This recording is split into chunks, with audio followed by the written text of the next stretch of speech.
So this tip is for the lady who's really struggling to get started. You have every intention in the world. Every Monday you say, I'm going to start, but then, Tuesday comes around and you've already fallen off. This is for you.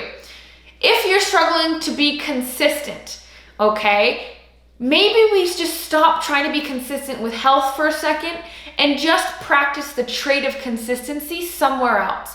Be more consistent with your work deadlines. Be more consistent with your date nights with your husband. Be more consistent with the energy you bring to your kids.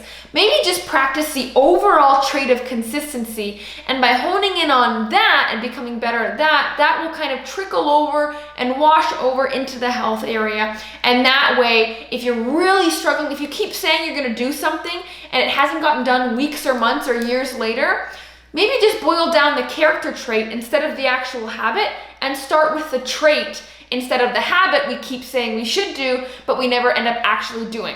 If that's the case, let go of the habit, start with the trait, and kind of indirectly tackle that trait, then bring it back to the health area. Try that. It makes it a whole lot easier and it makes it a whole lot less overwhelming because you can start smaller.